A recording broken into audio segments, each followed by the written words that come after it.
jornalismo, Bandeirantes. O Fundo Monetário Internacional publicou ontem uma atualização daquilo que é chamado Perspectiva da Economia Mundial. Uma tabela que mostra previsões de crescimento e também de inflação no mundo, em percentuais e projeções para este ano e para o ano que vem. E aí, quando você observa o que acontece dentro do G7, por exemplo, é lamentável, né? O maior crescimento dentro do G7, este ano e no ano que vem, dos Estados Unidos, com 2%, ano que vem 2,1%, o FMI erra direto. Até porque essas projeções, elas são feitas com base no congelamento da situação atual.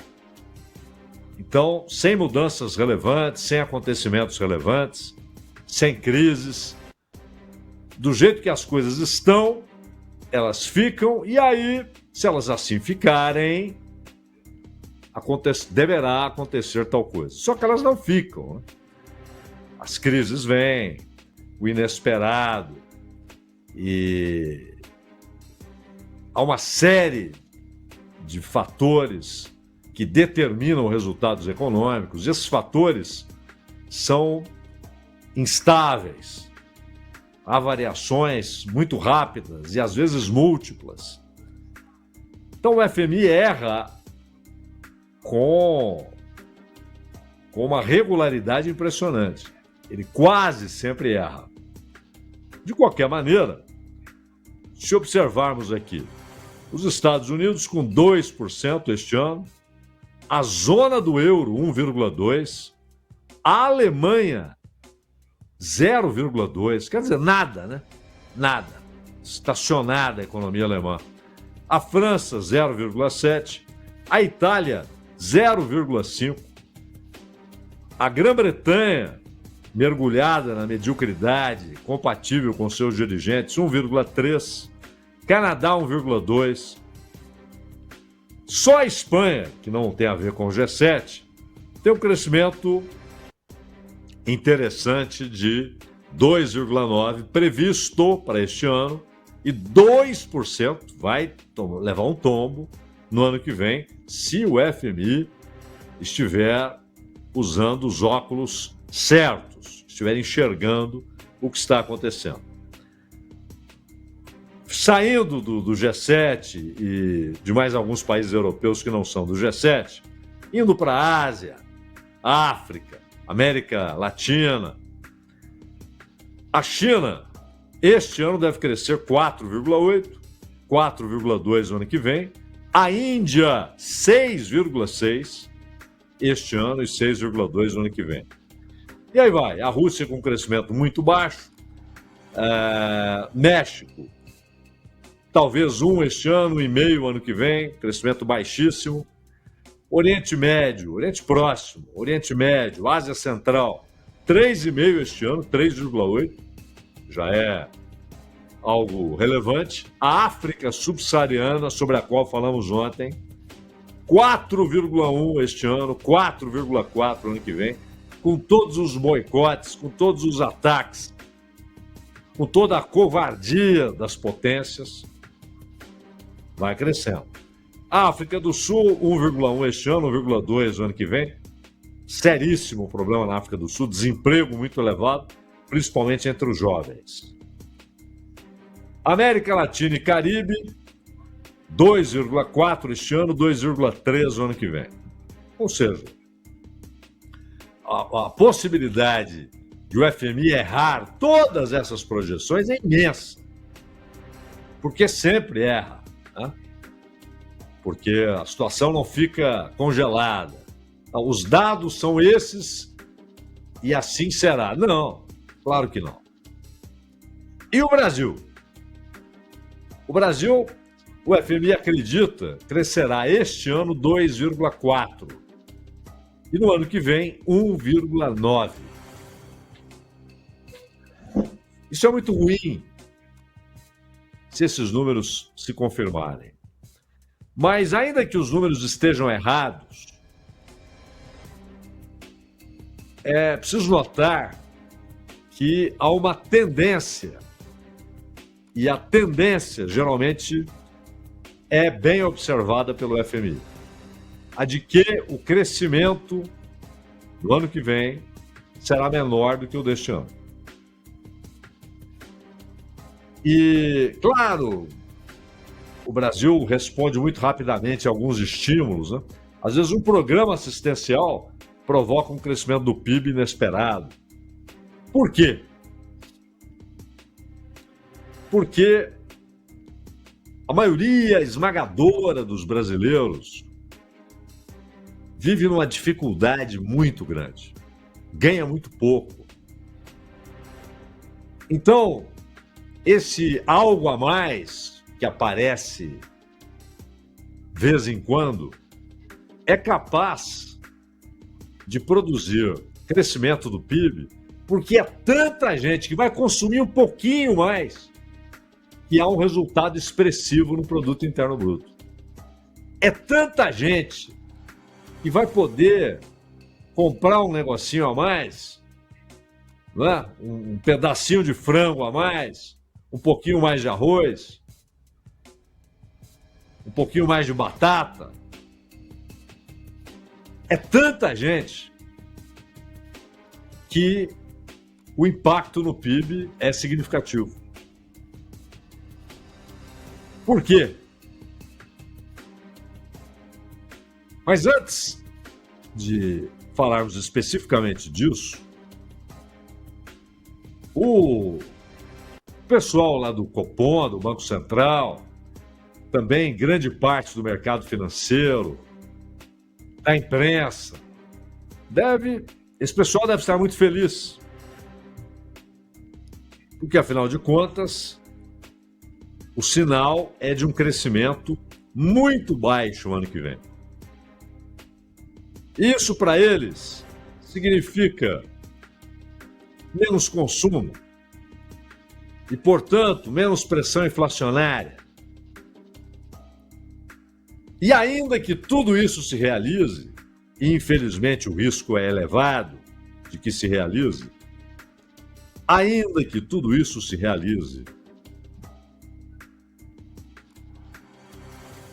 provavelmente a Selic, no final de 2026, depois da eleição, ela estará ali em 12,5%, 13%,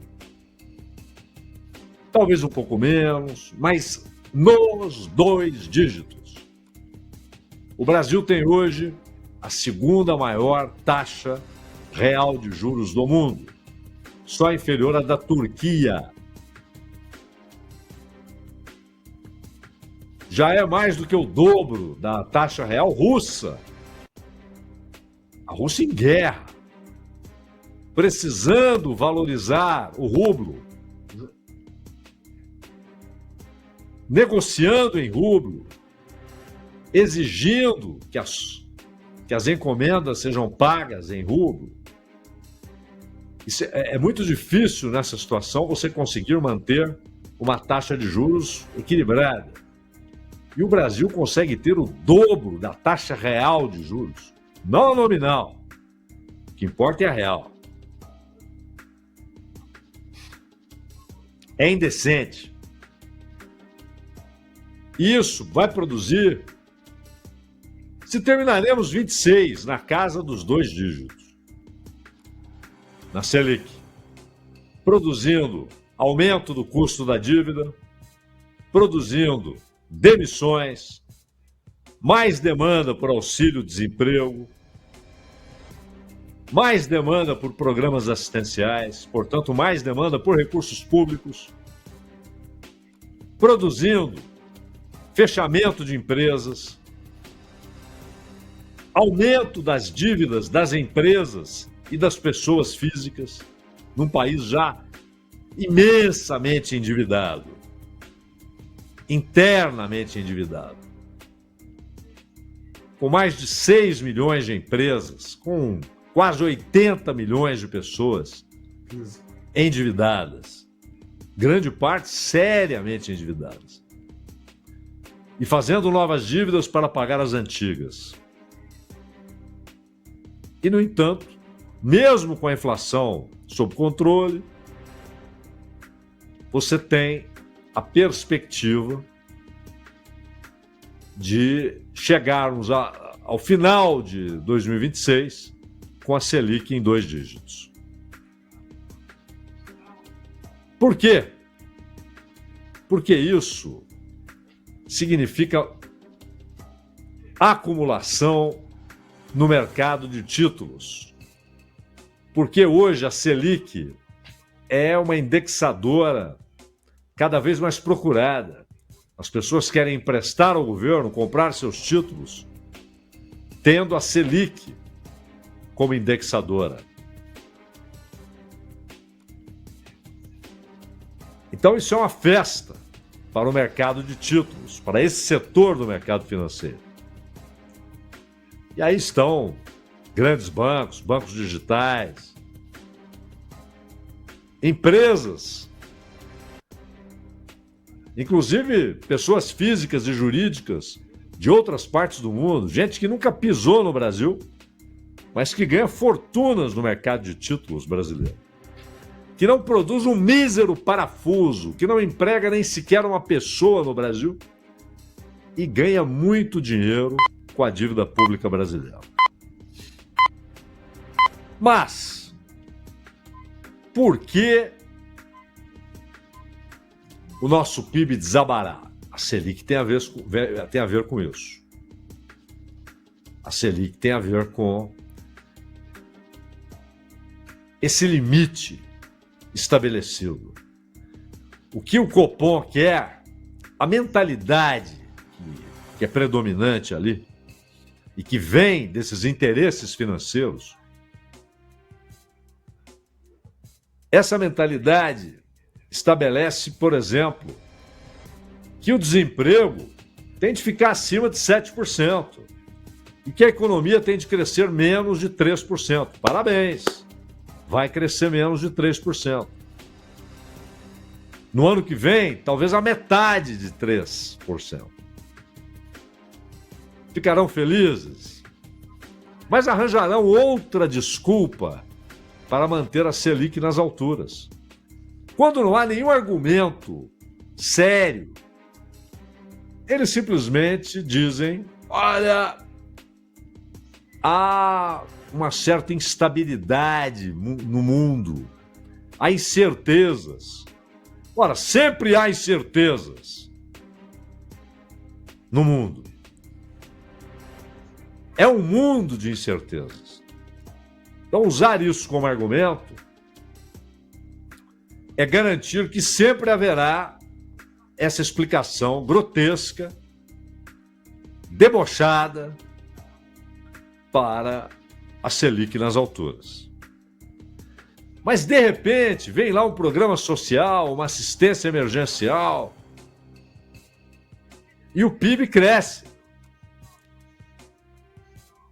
Não porque houve aumento da oferta, e esse é o drama brasileiro e o drama da sua inflação, e a Selic também faz com que haja menos oferta, porque quem pensava em colocar o capital para produzir, para gerar empregos, para produzir parafuso, avião, carro, alface, laranja, leite, fala o quê? Eu vou comprar títulos indexados a Selic. 15%, taxa real de mais de 9%, onde é que eu vou encontrar isso? Onde no mundo eu vou encontrar isso?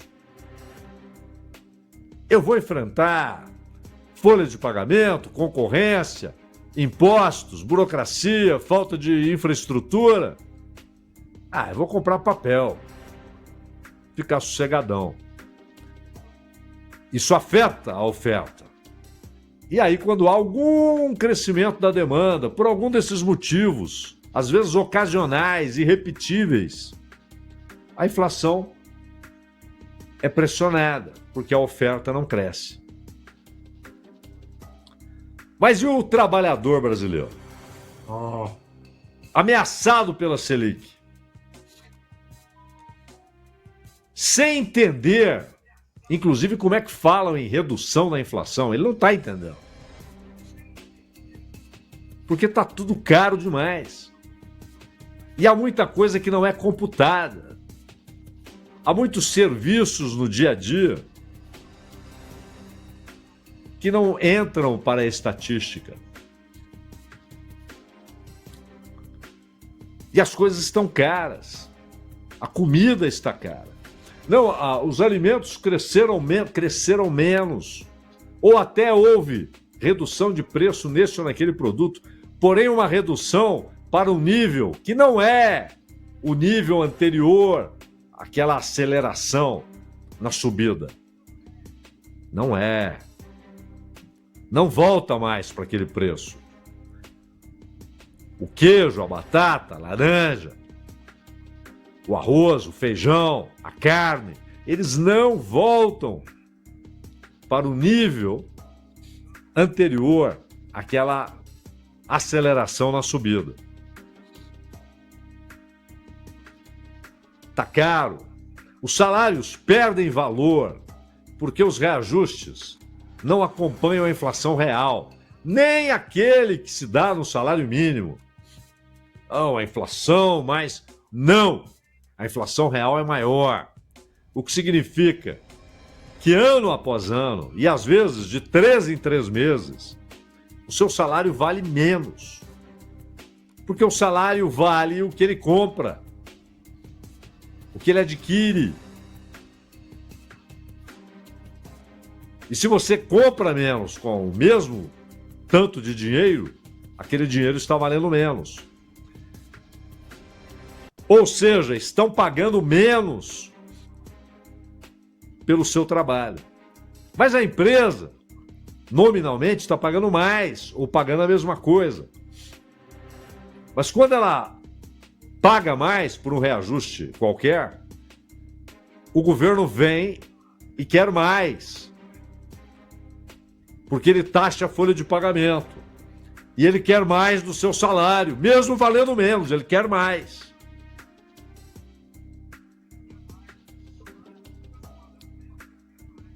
O fato é que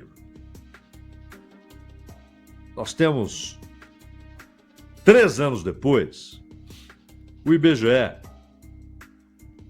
trabalhando com os dados do censo de 22. Vai esmiuçando. 22.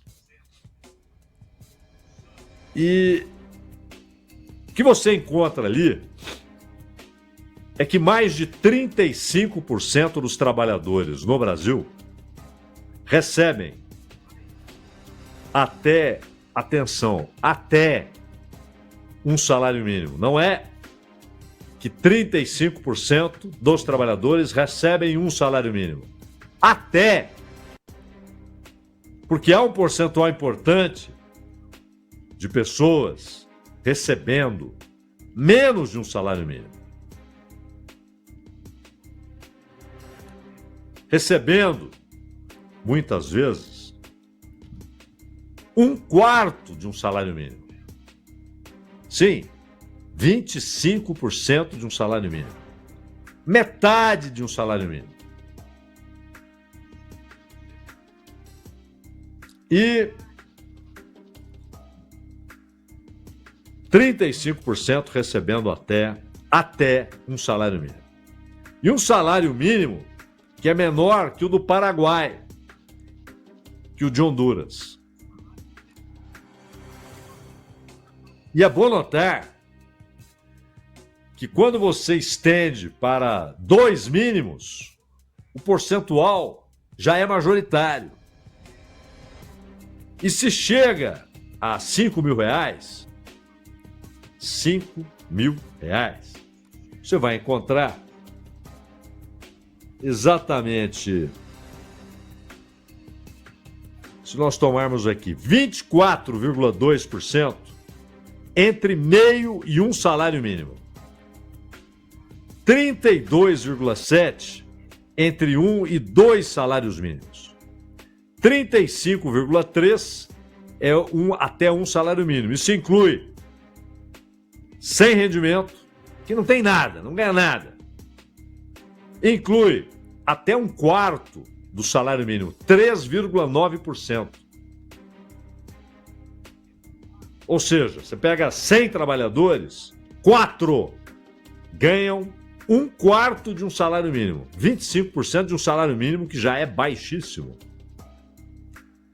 De um quarto a meio salário mínimo, 6,3%. De um quarto a meio salário mínimo. E de mais de meio a um salário mínimo, 24,2%. É o que dá 35,3%. Só que aí, a esses 35,3% se somam 32,7% que ganham entre 1 e 2 salários mínimos. E mais 14,2% que ganham de 2 a 3 salários mínimos. E mais 10,1% que ganham de 3 a 5 salários mínimos.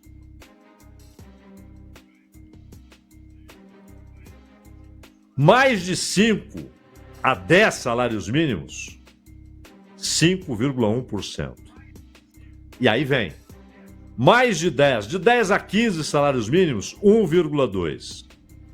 De 15 a 20 salários mínimos, 0,7%. E também 0,7% para quem ganha acima de 20 salários mínimos. É um país riquíssimo, de uma multidão empobrecida, seriamente empobrecida. É seríssimo quando um percentual que se aproxima de 70% da população ganha até 2 salários mínimos. E aqui, com muita gente ganhando um quarto de salário mínimo, meio salário mínimo, um salário mínimo, quase 70% da população. E aí, acrescentando quase 15%, quase 15 pontos a esse número, nós temos 14,2% até 3 salários mínimos. E até 5 salários mínimos, mais 10,1%. Isso significa que a maioria esmagadora dos brasileiros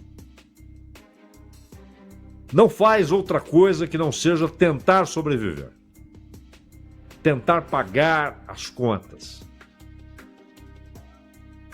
ter a preocupação diária se no dia seguinte haverá comida para os filhos, se haverá possibilidade de pagar a conta de eletricidade, se sobrará algum para o transporte. E com a precarização do trabalho, muitos já perderam aquilo que era colocado, não, isso aqui é para uma elite de trabalhadores que vão poder escolher a hora que vão trabalhar e tal. Hoje isso já está espalhado para aqueles que ganham até 2 salários mínimos. E aí o sujeito não tem, em muitos casos, o 13º, há casos em que não há remuneração das férias, isso até no serviço público. Há professores contratados em caráter temporário que não têm direito a nada disso. Então, os óculos do FMI, muitas vezes, não enxergam a realidade. O seu receituário é cruel, mas aí é deliberadamente cruel. É austeridade. é austeridade fiscal, mas que deve ser traduzida em austeridade salarial. A isso se junta a Selic, a falta de investimento produtivo, o risco permanente de desemprego, trabalhadores que já não pensam na luta por melhores salários, porque a luta agora é pela manutenção do emprego, a desorganização desses trabalhadores, cada vez mais empurrados para a ideia de que são indivíduos. Não, você é um empreendedor de si mesmo, você é a sua empresa, você não tem de se associar.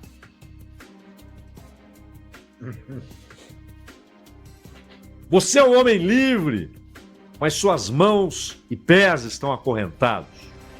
Sua força de trabalho está acorrentada.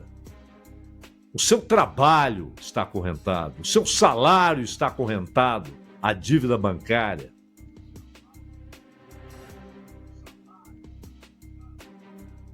Essa é a realidade. E olha que o IBGE não captou muita coisa. Há lugares em que ninguém foi lá pesquisar.